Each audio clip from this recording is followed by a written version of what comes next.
Thinking about buying a house, an apartment, and let's have a closer look at mortgages. Before one actually considers sort of buying a property, one obviously wants to have a look at rental versus buying. And within Manage Money for Life, if you visit the website and download the tool, you can see a very nice comparison to see the expenses and how they vary one versus the other. But here we're looking at how quickly you can save for a deposit. And the yellow boxes are fully amendable in the download tool from managemoneyforlife.com. And we're assuming the apartment or house costs £150,000, and we're also assuming here, we've entered here that our mortgage are requiring 25% of that to be put down as a deposit. So that's the sum which you're needing to find, which is £37,500. Stamp duty for this cost of property is going to be 1%, anything between £125,000 and £1 up to £250,000. There's 1% stamp duty applicable, as can be seen below. Legal conveyancing fees, really just looking at the legal conveyancing fees, they could be around about £1,000, but they may be more, they could be less. And what savings do you currently have to put into this? Well, we're assuming that maybe you may have already saved £15,000, but it could be zero or it could be more. You can enter there whatever. The balance being £25,000 that we're needing in order to put down as a deposit for this particular property we're thinking of. And how many years are we wanting to buy, and how many years time are we looking to buy? Well, let's just say 5 years here as an example. And what interest or annual growth rate do you reckon you can get from your savings? Perhaps that will be within an ISA, individual savings account, or some other investment. Well, 5% here. And so what we're looking at, we're needing to save £365 a month if we're going to purchase this property or a property in 5 years' time. Mortgages. There are many different types of mortgages. So this is just having a look at the main mortgages which are available today. There's something called the fixed rate mortgage, and this fixes the interest rate for a predetermined period of time, and it may be 2 years, 3 years, 5 years, or even in some cases longer. The longer term that you fix a mortgage for, the higher the interest rate will be. So if you fix for 2 years, the interest rate will be lower than if you fix for 5 years. The benefit of a fixed rate is that you can plan and budget your outgoing expenses.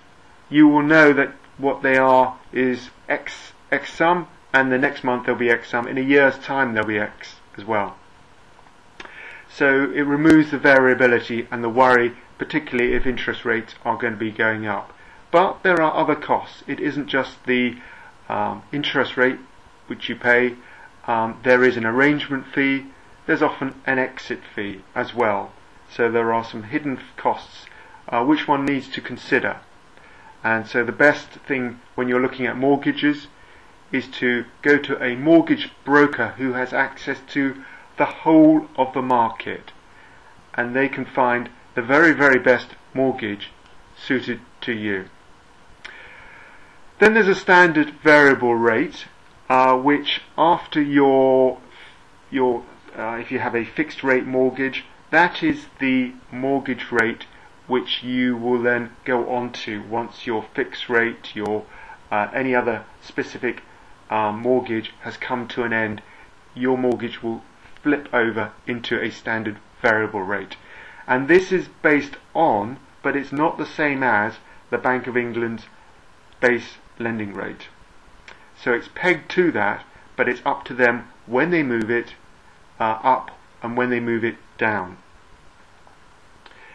But obviously that will fluctuate in line with the Bank of England's base lending rate, or in a similar vein. Tracker mortgages, these track the Bank of England's base lending rate, and what is very often the case is that if Bank of England base lending rate increases by 0.5%, so that will increase by 0.5% as well. And there's normally a safeguard, what's known as a collar, to ensure that the bank lending rate, if it falls below a certain level, you will still be paying a certain percentage above that rate to protect the banks or building societies in those instances. A discount mortgage rate offers a discount off the standard variable rate for a specific period, and it could be a year. A cap mortgage rate is where the interest rate will move similar to a standard variable, but it will not exceed a certain level. And this is has the advantage that you know that it cannot get too bad. The interest rates can't go. Maybe if you there's a cap at 7% or 5%, you know the interest rates, if they do go above that level, you won't be paying any more until that cap mortgage rate comes to an end. A flexible mortgage allows overpayment, payment holidays, and perhaps even drawdown facility as well. So a very flexible mortgage.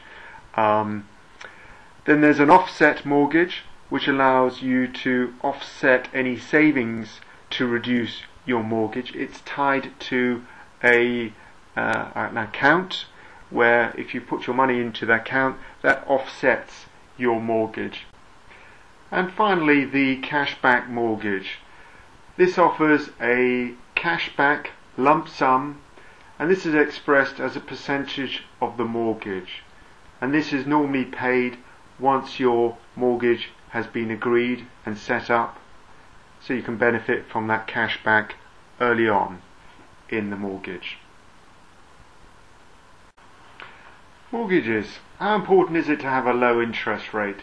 Well, here we're looking at a property where we're needing to borrow £100,000 over 25 years, and we're looking at 5% interest rate and scenario A, and scenario B where we're paying 6%, a higher rate of interest.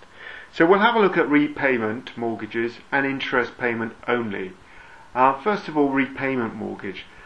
£100,000 with a 5%. Our repayment mortgage would be £585 per month on a monthly basis. If that was 6% interest, we'll be paying £644 per month, another £60 rounded. The interest payable over the period of this whole loan will be paying an extra nearly £18,000 due to the fact that we're paying an extra 1% on £100,000 over 25 years. Substantial sum of money. Furthermore, if we said that we could actually save or incur 5% interest on that £18,000 and the savings per annum, we could have saved £35,500 over the 25 years if we hadn't spent any of it. And if inflation were 2.5% over that 25-year period, well, that £35,500 would actually be worth, in terms of spending money today, just over £19,000. Still a significant sum of money savings. So interest rates are really important. If we look at interest payments for interest only mortgages, so we're not actually paying off the loan, but we're just paying the interest on the loan, then in this case, scenario A at 5% interest will be paying £417 per month versus £500 under 6%. And there the difference is £83 per month. And so over this 25-year period, would actually have paid £25,000 more in scenario B than we would have paid in scenario A. Again, if we assume 5% interest on savings, we could actually have saved just under £50,000. Again, if inflation were running at 2.5% over this 25-year period, then the sort of actual savings real time would be just short of £27,000. Very significant, I think you'd agree.